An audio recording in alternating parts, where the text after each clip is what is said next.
Bueno, entonces vamos a terminar hoy con la unidad 2. Son nada más 2 géneros los que vamos a ver, únicamente 2 géneros. Y ya puse a grabar, ay, de veras que estoy. Ok, perfecto. Uno de estos géneros, bueno, género y especie, Eimeria tenela, seguimos con los apicomplexa. Apicomplexa significa que tiene un complejo apical. Pensemos, por ejemplo, en un plátano. O sea, el plátano, hagan de cuenta, es el trofozoito y tiene una puntita, así tiene un extremo puntiagudo. Si por ahí tienen la imagen, por ejemplo, de un plátano, pueden ver que uno de los extremos es puntiagudo. Ese sería el complejo apical. Api es puntita, ¿no? El complejo. Entonces, complejo apical es que termina en puntita, así como un plátano. Entonces, eso le sirve para penetrar perfectamente la célula del huésped. Con esa puntita penetra el citoplasma del huésped y ahí es como puede hacer la invasión celular. Pertenecen a la clase Sporozoea porque forman esporozoitos. El esporozoito es la fase infectante. Y en este caso, pues ya vamos a ver, igual que toxoplasma, pertenece a la subclase de las coccidias y únicamente vamos a ver la especie de Eimeria tenela. Es una de las más relevantes en medicina veterinaria que afecta a las gallinas, a las aves de corral. En este caso es muy, muy específica, demasiado específica.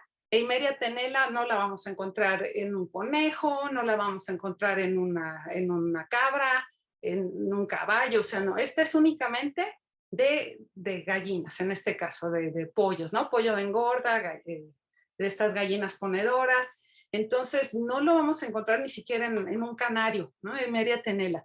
Entonces, hay, pues, coccidias, hay especies muy específicas de su huésped y por lo tanto no las vamos a poder encontrar así cruzadas, ¿no? Incluso las del borrego y las de la cabra, pues cada uno tiene sus propias especies que se parecen, son muy, muy parecidas morfológicamente, el ciclo de vida pues es demasiado parecido, pero ya desde el punto de vista molecular son muy diferentes y por eso se les asigna a distintas especies.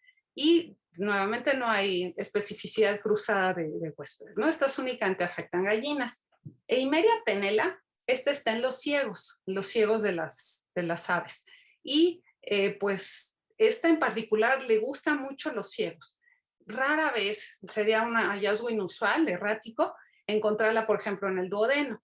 En el duodeno está, por ejemplo, Eimeria cervulina, otra especie. En el yeyuno encontramos Eimeria máxima, pero a esta le gustan mucho los ciegos. Está adaptada a los ciegos y bueno, si hacen una necropsia y ven, por ejemplo, ya el daño, ¿no? Aquí está, esta tiflitis ya es muy severa, ya es hemorrágica al grado pues prácticamente ya de una necrosis, ya está muerto ahí casi el tejido, pues sospechamos que es Eimeria tenela porque Eimeria tenela le gustan mucho los ciegos, pero pues no estaría de más tomar una muestra, verla en el microscopio y con unas claves taxonómicas vamos viendo cuánto mide, los colores, si tiene una o dos paredes, si tiene un taponcito, ciertos organelos que nos van a permitir saber si son, pues en este caso, si son Eimeria tenela o si es acervulina, máxima necatrix, mitis, cualquier otra especie de las gallinas. Maestra, ¿podría regresarle? Por ahí se nos fue un micrófono. Ok, en morfología tenemos, acuérdense, quiste y tenemos trofozoito, ¿no? En el quiste lo que tenemos es una estructura muy, muy resistente al ambiente, sumamente resistente en la naturaleza. En el caso de las coccidias, entre las que se incluye toxoplasma, no se le llama quiste como tal, se le llama ooquiste, o sea, lleva la doble O porque pues da a entender que es como un huevo, ¿no? Un cigoto. Entonces, no es quiste como el Eyaria, es ooquiste. Y es muy incorrecto decir huevos de coccidias, ¿no? O sea, las coccidias no producen huevos, producen ooquistes porque la estructura, desde el punto de vista biológico, no cumple con las características de lo que sería un huevo, ¿no? Entonces es nada más un montón ahí de citoplasma que está reorganizado y por lo tanto no es un huevo, es un ooquiste, que es el equivalente a un quiste. Sí, Jimena. Sí, al buscar en el microscopio se ven principalmente, bueno, ¿cómo se ven más fácil? ¿En por 10 o en 40? Pues en 10 se ve muy chiquitita.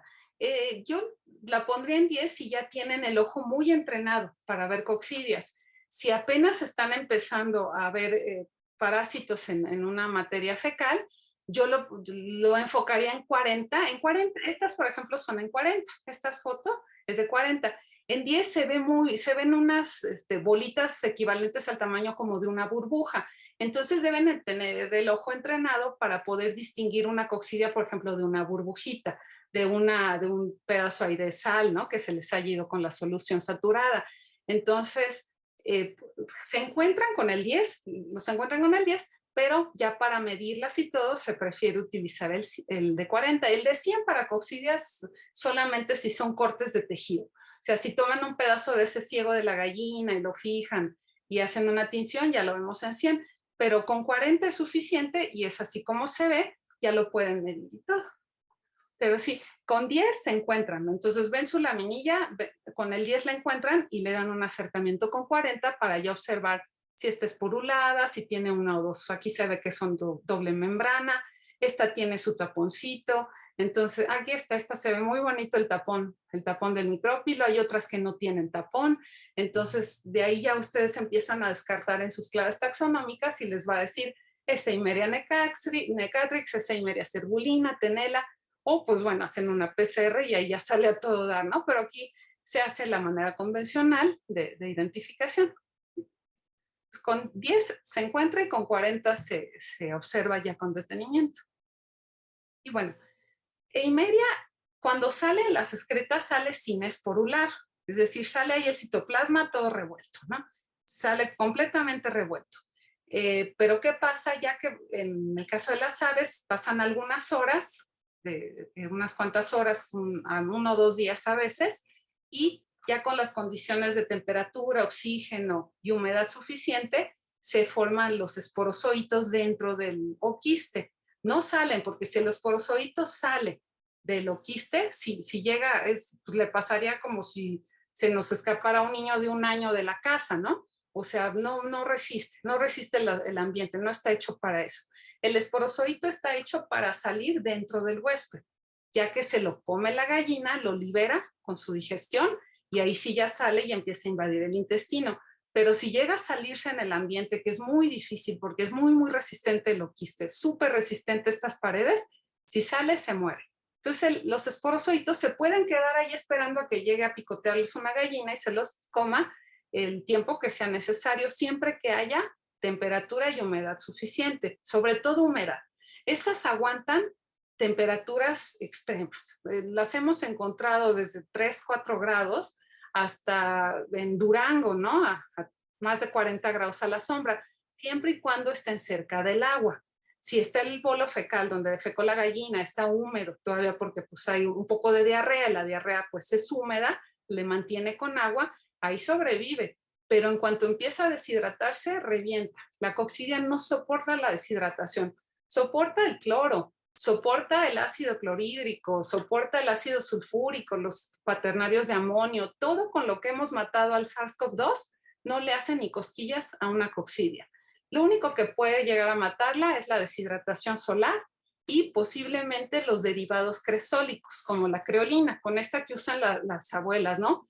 Para desinfectar los patios y que ahuyentan las moscas. Es muy fuerte, es un derivado cresólico, pero por ejemplo no se acostumbra a utilizar en las granjas, en la unidad de producción, porque es muy irritante para las vías respiratorias. Si ustedes, pues yo me acuerdo, mi abuela en paz descanse, todo lo lavaba con creolina, todo, o sea, el patio lo lavaba con creolina. Alguien tiraba ahí un jugo o algo, iba y lavaba con creolina. Entonces, súper irritante, o sea, uno acaba con los ojos rojos y los pulmones irritados. ¿Por qué? Porque es muy fuerte. Entonces, es un lugar donde se tienen pollitos y donde hay poca ventilación, pues vamos a intoxicar ahí a todas las aves, ¿no?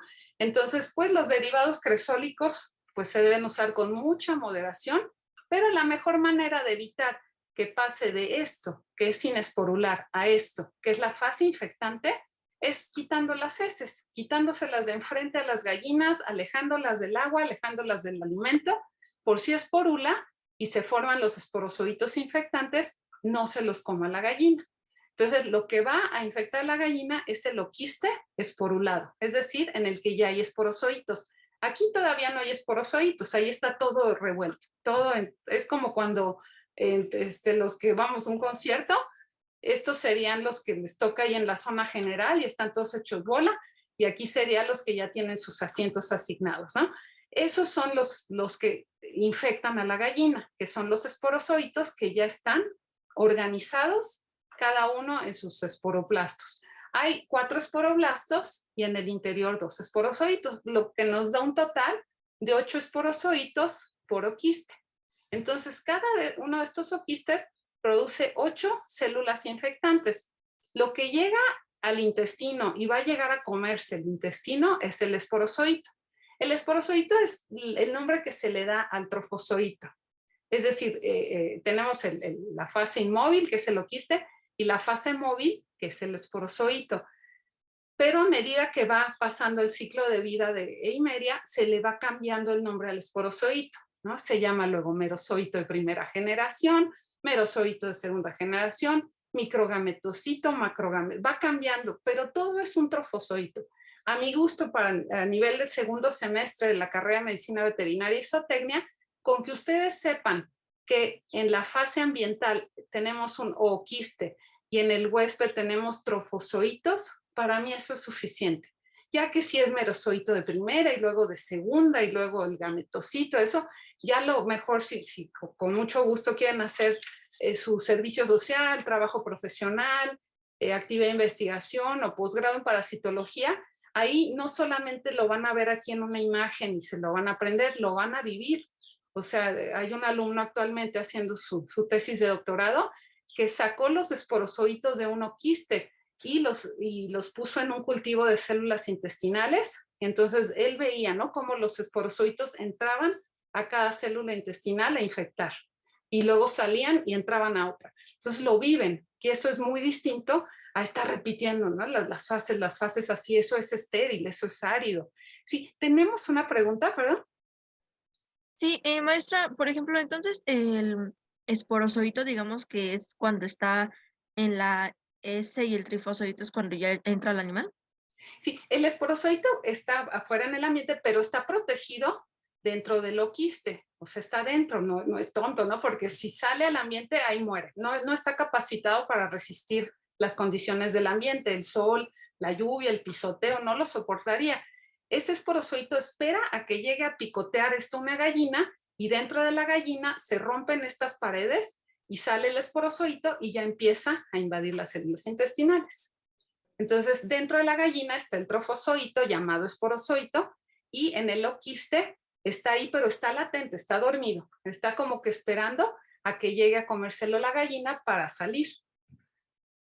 Ok, gracias. De nada, vamos a, incluso ahora que veamos el ciclo, aquí está el ciclo, híjole, mis respetos al autor que lo dibujó, ¿no? Muy bonito su esfuerzo, pero prefería hacer una versión animada, que es mucho más didáctico.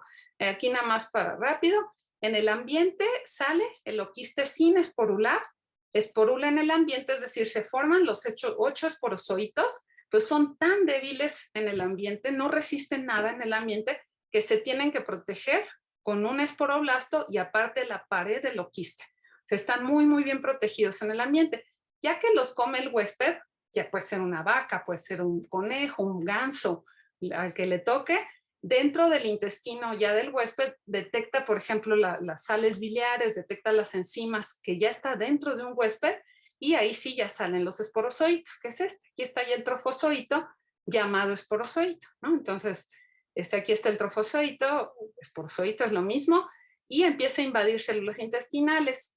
Adentro se mete y se empieza a multiplicar de una manera exponencial. Entonces, de una sola célula pueden llegar a producirse miles y miles y miles de células hijas por célula intestinal.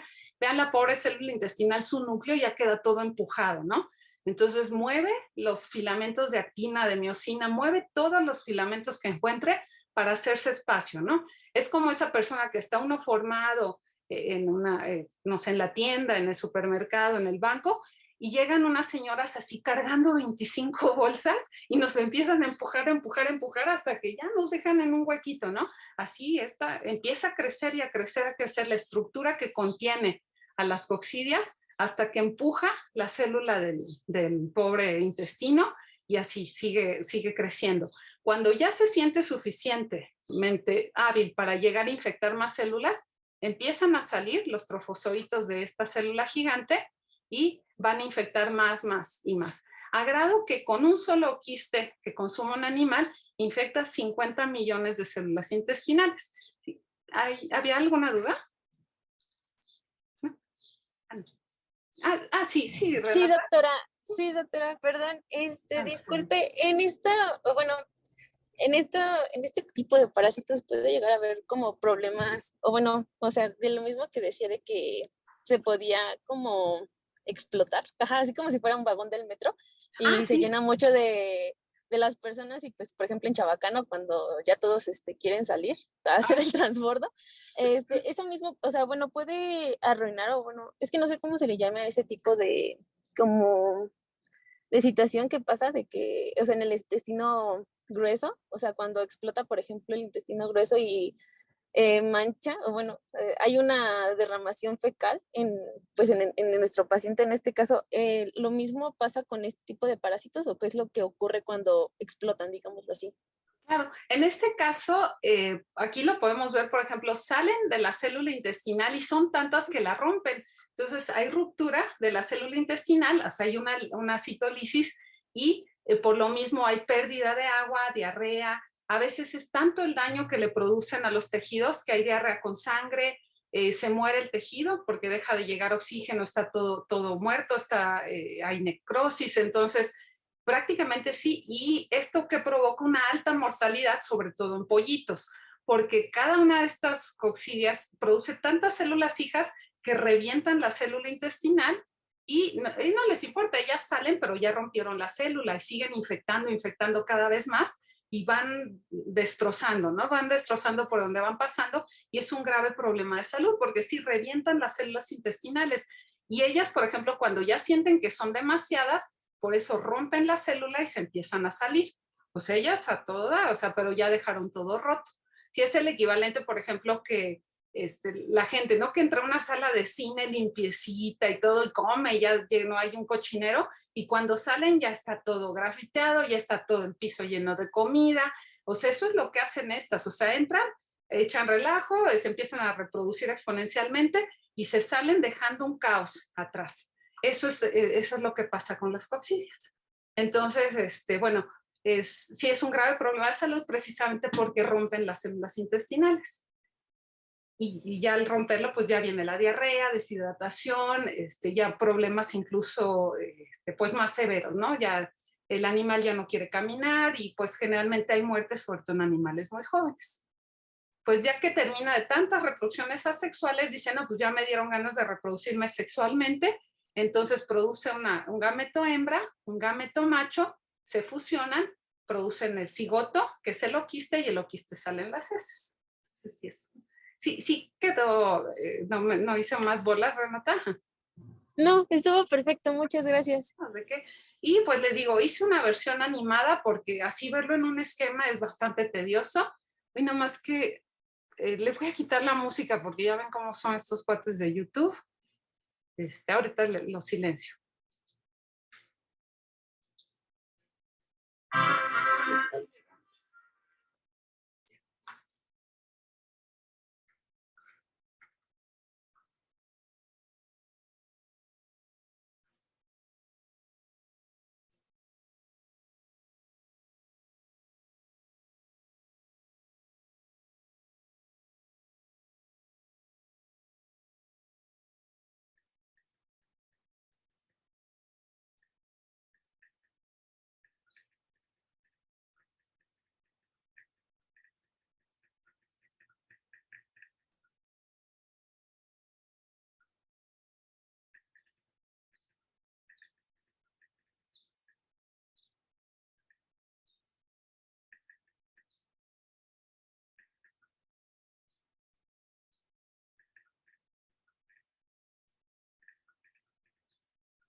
Entonces, bueno, eso es así a grandes rasgos el ciclo.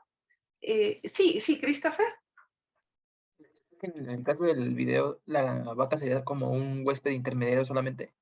No, es que, o sea, Imeria puede afectar vacas, cabras, borregos, conejos. Entonces, yo el video lo hice de vaca porque era para una plática que di para interesados en ganado bovino que querían controlar coccidiación bovino, pero ahí podríamos poner una gallina. Entonces, es un ciclo directo, nada más utiliza al huésped, al vertebrado como huésped definitivo, porque de ahí se lleva a cabo toda la reproducción, la sexual y la asexual en el mismo animal. Pero así en vez de la vaca podría ser un pollo, podría ser un conejo, un ganso, una cabra, un borrego, pero es que ese lo hice yo para un congreso en el que les interesaba al ganado lechero en particular. Pero ya voy a hacer uno de pollo, sobre todo por los tiempos, ¿no? O sea, el ciclo en la vaca dura 21 28 días, en la gallina dura 7 días. Sí, pero sí, uno de una gallinita voy a hacer. Bueno, y ya lo habíamos dicho, necesita humedad y necesita buena temperatura para poder formar el esporozoito. Si no hay suficiente temperatura, es decir, está a 0 grados, si no hay humedad, no se forman los esporozoitos y pues muere el oquiste. Entonces, en esta época del año, pues no vamos a encontrar oquistes viables. Los vamos a encontrar prácticamente cuando hay lluvias. ¿Tienen alguna duda de Eimeria? Es muy sencillo, ¿no? Es nada más un ciclo directo de un parásito con reproducción asexual y sexual alternada. Y pues bueno, la unidad la terminamos con Babesia. Babesia vemos que sigue siendo una apicomplex, es decir, esa forma como de plátano, ¿no? Que tiene el trofozoito, que tiene un extremo puntiagudo que le sirve para penetrar la célula del huésped. Esporozoa porque forma esporozoitos, también igual que coccidia, pero como pueden ver aquí ya no vemos la palabra coccidia por ningún lado. Si ya pertenece a otro orden, que son los piroplásmidos. Entonces ya como es de otro orden taxonómico, ya tiene otro tipo de ciclo, ya no es ciclo directo, ya es diferente. A pesar de ser un esporozoario apicomplexa, ya va a ser de otro tipo de ciclo. Sí, perdón, es Jimena. Ajá. Sí. Tengo una duda. ¿Babesia es la que se transmite principalmente por las garrapatas? Exactamente, sí, así como había una canción en los 80s que decía sin caballero no hay dama, en sin garrapata no hay babesia. O sea, la única manera que tiene de transmitirse es por garrapata o alguien con muy mala suerte que recibe una transfusión de sangre infectada. No, pues ella es muy mala suerte. Pero en la naturaleza el ciclo es transmitido por una garrapata. Sí, una excelente pregunta. Y tenemos entonces que sus huéspedes son el bovino y en este caso el vector, que es la garrapata. En este caso, el huésped definitivo, pues tendría que ser la garrapata, porque en la garrapata se hace la reproducción de tipo sexual y en el bovino la reproducción es de tipo asexual. Entonces, el bovino es el huésped intermediario y el vector, pues es la garrapata, es la que lo transmite, sobre todo a Babesia, la del género Rhipicephalus, una garrapata dura, la llamada garrapata del ganado. Sí, Andrea. Yo tengo una duda. Bueno, en diciembre fui a un rancho, a una finca, y estuvo una doctora que nos explicó que las garrapatas cuando están muy chiquitas se te incrustan en la piel. Y nos dio un nombre específico, pero no recuerdo cuál era. Sí, bueno, de este género Rhipicephalus, las larvas, se les conocen comúnmente como pinolillos, esos pinolillos son las larvitas. Si ustedes tienen un bolígrafo a la mano y se pintan un puntito en la mano, así, hacerse un puntito con un bolígrafo, ese es el tamaño de un pinolillo, entonces a veces no los vemos y ahí se queda el pinolillo alimentándose hasta volverse de este tamaño, que una garrapata adulta pues tiene el tamaño más o menos de una pasita, de estas pasas que comemos, hasta que se hace de ese tamaño, se alimenta. Y las vemos ya cuando están llenas de sangre, ya que se recontraalimentó y además ya nos inoculó un montón de bichos.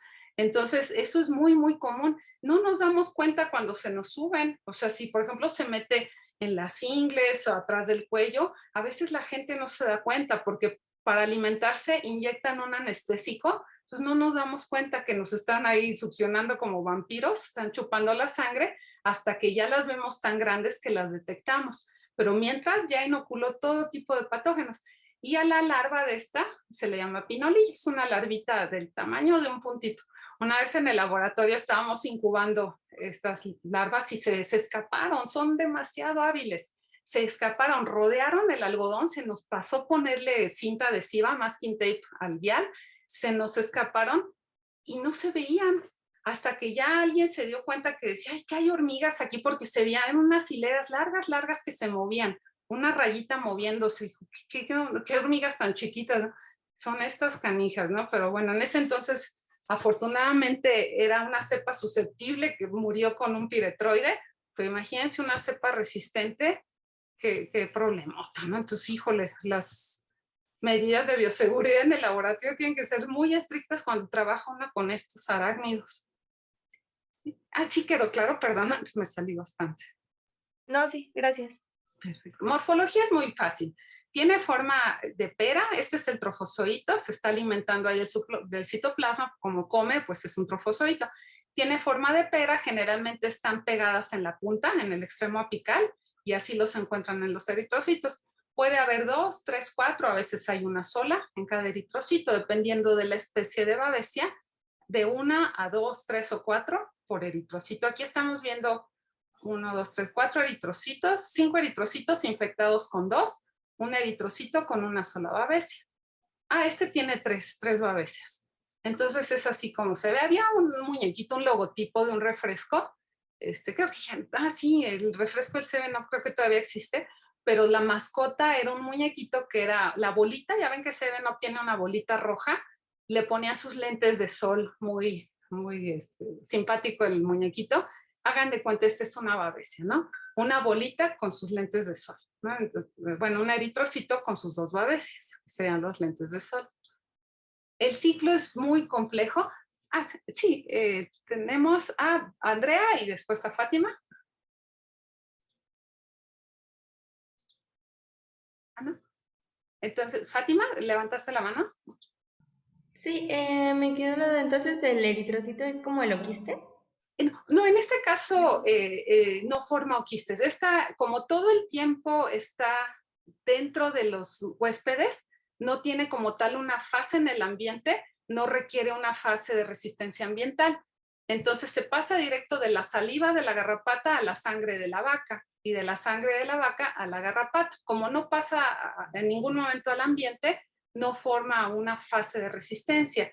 El eritrocito es la célula de la vaca y aquí vemos los parásitos, los trofozoitos, dentro de la célula de la vaca, del glóbulo rojo. Entonces está el trofozoito ahí comiéndose ya toda la hemoglobina y comiéndose todo lo que encuentra en el citoplasma del glóbulo rojo. Ay, ya, gracias. Es un ciclo, de los peores ciclos que existen. Yo incluso antes de la pandemia había hecho una de mis famosas apuestas o retos, para que no se oiga tan sola la palabra apuesta, un reto con Mateo y con el doctor del Río, diciéndoles que a ver quién podía en la montaña rusa esta de Six Flags, la Medusa, subirse a la Medusa y decir el ciclo de Babesia seguido sin un solo error. O sea, hubiera sido el reto, de así, teníamos un reto buenísimo de quién lo lograra hacer, sería muy difícil. Es uno de los ciclos más difíciles que hay que estar pensando bien cómo pasa de una fase a la otra, porque es muy complejo. Entonces, para no entrar en terminologías, que si los oquinetos, los vermículos, los cuerpos radiales, ¿no? Los Strahlenkorpen, que se les llama, vamos a verlo muy en general, muy general, y es así de fácil. O sea, un bovino tiene la sangre infectada con babesia, aquí está infectada. Entonces llega una garrapata, succiona la sangre infectada y en el intestino de la garrapata, ya nos pasamos aquí, o sea, se toma la sangre del bovino y en el intestino empieza a producirse una fase de reproducción múltiple, de fisión múltiple, una esquizogonia. Se producen miles y miles de células hijas, igual que con sus primas las coccidias, ¿no? Entonces se producen muchísimas células hijas que se van a ir a infectar tanto los ovarios como las glándulas salivales de la garrapata. Unas se van a la glándula salival para que al momento en que muerda a un bovino le inocule las babesias. Otras se van al ovario para que al momento en que nazca una futura garrapata nazca infectada. Entonces, de esa manera, Babesia asegura su perpetuidad en este planeta. Porque, ¿qué pasa si, por ejemplo, nace una garrapata sin infectar, sin Babesia, y llega y se alimenta de un montón de vacas que no tienen babesiosis? ¿Qué pasa? O sea, la garrapata va a tomar sangre limpia. Entonces, no, pues Babesia no se puede transmitir. Pero ¿qué pasa si la garrapata ya nace infectada con Babesia? Al momento en que muerde a un bovino para sacarle la sangre, lo está infectando porque en el momento de abrir la bocota, la garrapata, sus partes bucales, también pues algo pasa a la saliva, ¿no? Entonces, de la saliva a la sangre. Al momento de que tienen contacto saliva y sangre, pues hay un intercambio mutuo, un intercambio recíproco, y la garrapata le mete las babesias mientras succiona la sangre. Si está infectada y ese becerrito estaba limpio, la garrapata ya le introdujo las babesias. Entonces, muy astuto Babesia, por eso hace que nazcan infectadas, y por eso manda a sus trofozoitos a infectar al ovario de las garrapatas para que así ya nazcan listas para succionar sangre e infectar a una vaca. Porque les digo, ¿qué tal si llegaba con un becerro que no tenía Babesia? Entonces la garrapata, pues ni modo, o sea, no se infecta y no va a infectar otra vaca y puede llegar a extinguirse el parásito. Pero al momento en que llega con un becerro que estaba limpio, la garrapata se alimenta, ya lo infectó. Entonces es un problemota Babesia porque se las ingenió para poder transmitirse tanto por la mordedura a través de la saliva como por asegurarse de que todas las garrapatas nazcan infectadas. Entonces, a medida que la garrapata va creciendo, pasa de larva, ninfa, adulto, va teniendo las babesias adentro listas para cuando se alimente. Es muy, muy astuto este parásito. Y es así como se da el ciclo. La garrapata se la pasa al bovino y el bovino se lo regresa a la garrapata, ¿no? Prácticamente se habla que la reproducción sexual es en la garrapata porque de la sangre del bovino salen unos pregametocitos, o sea, unos casi gametos macho y hembra. Dentro de la garrapata se terminan de formar esos gametocitos, se fusionan, forman un cigoto y el cigoto es el que llega a las células intestinales de la garrapata, forma unos parasititos, unos trofozoitos que se llaman vermículos, oquinetos, perdón, los oquinetos que se mueven por la garrapata hasta llegar a glándulas salivales y ovarios. Entonces es un ciclo complicado, pero les digo, a nivel segundo semestre, con que ustedes se acuerden que es una parasitosis transmitida por garrapatas, para mí eso a nivel segundo semestre es suficiente, ¿no? Ya que si los Strahlenkorper, los oquinetos, los vermículos, es demasiado. Sí, Mariana. Perdón, ¿puedes repetir lo de que en la parte de reproducción sexual se lleva a cabo en la garrapata, pero porque sale de la vaca? ¿Algo así? Ah, claro. En la vaca, por ejemplo, llega la garrapata y le inocula una babesia, pero pues dice babesia y nada más soy una, ¿no? Entonces en la garrapata se parte en dos, en tres o a veces hasta en cuatro. Ay, perdón. Y en la vaca entonces se hay una multiplicación, pero muy poquita, ¿no? Nada más se parten de dos en dos. Es una fisión binaria. Y cuando llega la garrapata a succionar la sangre, rápidamente estas babesias tienen los mecanismos moleculares para saber que van a llegar ya a su huésped definitivo y de inmediato se transforman, así como cuando va uno al teatro y que entran y en 3 segundos ya sale con otra vestimenta. Esta sí, cuando llega la garrapata rápido se cambia de la fase de trofozoito en el bovino a una fase de pregametocito, un casi gametocito. Ese gametocito termina de formarse ya en las glándulas salivales y en el intestino de la garrapata. Ahí se terminan ya de formar bien los gametos macho, los gametos hembras se fusionan, copulan ahí entre ellos y forman el cigoto, el que es como el equivalente a un huevo, ¿no? Entre comillas. Entonces sale casi como gametos del eritrocito de la vaca y terminan de hacer la reproducción sexual dentro de la garrapata. Por eso a la garrapata se le consideraría el huésped definitivo, porque ahí se lleva a cabo la reproducción de tipo sexual. Sí, quedó más o menos claro. Ok, y la parte de fisión múltiple de la esquizogonia igual la llevan a cabo dentro de la garrapata. En la garrapata, sí, porque en el bovino, pues como es una fisión binaria, la fisión binaria cuando mucho a las 4 generaciones produce quizás, y si le fue muy bien, 16 hijas, ¿no? En cambio, la esquizogonia en 4 generaciones puede producir 1000 hijos. Entonces, por eso, en la garrapata, que es la que más le interesa reproducirse, porque es la que va a transmitirlo a muchísimos huéspedes, ahí lleva a cabo la esquizogonia, que es la que le permite producir miles y miles y miles de células hijas. Y al bovino, pues con que infecte hay unas cuantas garrapatas es suficiente. De todos modos, ya viene infectada, ¿no? Entonces, pues sí, está bien que se infecte un poco más, pero ya nace infectada la garrapata. Ok, muchas gracias. Y pues con esto terminamos la unidad 1. Ah, sí, Fernanda. Profesora, entonces, ¿el huésped definitivo sería el bovino o la garrapata? Sería la garrapata, porque en la garrapata se lleva a cabo la reproducción sexual. Y en el bovino es fisión binaria, es una reproducción asexual. Si aquí no se forman cigotos. Aquí, por ejemplo, en estas son las células intestinales de la garrapata, ahí está el cigoto. Bueno, no es se supone que es como una especie de algo así, pero aquí están los cigotitos, ¿no? Entonces son las fases pues, resultantes de una reproducción sexual en la garrapata. Pues, así no hay enemigo pequeño, ¿no? Será una garrapatita, pero es huésped definitivo. Y entonces el bovino sería el huésped intermediario. Exacto, sí, es el animalote, ¿no? De tonelada y media es el intermediario y el bichito es el definitivo. Y la garrapata, mencionó que, que la garrapata es el vector, ¿no? También. Así es lo mismo que en este caso es vector porque lo transmite a otro y a otro y a otro. Ah, ok. Muchas gracias, maestra. ¿No? Sí, es huésped definitivo porque ahí es la fase sexual, pero se le llama vector porque lo puede transmitir a un montón de huéspedes. Sí, Julio César. Doctora, yo tengo una duda. ¿En la vaca hay signos clínicos? Sí, claro, se le llama enfermedad de las aguas rojas porque pueden llegar a orinar con sangre, porque como le rompe los eritrocitos babesia, o sea, al momento ya termina de comer y ¡pum! Sale, o sea, y rompe la célula, no la deja intacta, la rompe, entonces hay ruptura masiva de eritrocitos y pues hay pérdida de eritrocitos, de hemoglobina, y llega a haber anemia, sobre todo en animales jóvenes, anemias letales. O sea, el animal puede llegar a morir tanto por la anemia como por la respuesta inmune tan desproporcionada que se produce. Todo lo que infecte sangre, ustedes saben que produce una respuesta inmune pues es muy exorbitante, ¿no?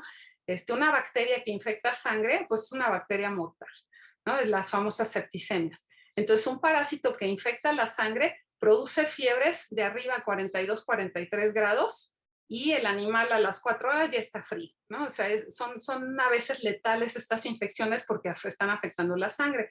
Provoca anemia, tal es la anemia que si ven el color de mi diapositiva, si ustedes le ven las mucosas a un becerro con babesia, de ese color son sus mucosas. O sea, es una anemia, una ictericia terrible, se ven amarillas sus mucosas, hay sangre en la orina, hay una fiebre altísima, problemas, el vaso se les pone gigante, entonces llega a ser una enfermedad mortal en animales muy jóvenes. Sí, quedó claro, Julio. Sí, y en el caso de las garrapatas, ¿hay algo que diga que una garrapata está infectada? Y en este caso tendríamos que hacer una disección de la garrapata o, por ejemplo, una PCR, las meten ahí el DNA y ya se ve si está infectado. Pero en la disección se pueden llegar a ver los vernículos, las formas infectantes, se pueden llegar a ver en los ovarios de la garrapata, en el intestino o en sus glándulas salivales en un corte histológico. Entonces se filetea la garrapata, se hacen las tinciones y se llegan a ver las babesias que son en forma como de anillo. Se ven así como anillitos dentro de las células de las garrapatas. Ah, ok, muchísimas gracias. ¿No? ¿De qué? Sí, esta es una enfermedad muy complicada, pero es muy bonita de estudiar. Y, ok, sí, María Fernanda. Profesora, ¿y entonces hay algún tratamiento para esta? Por ejemplo, si se detecta que tus bovinos están infectados, ¿qué se hace?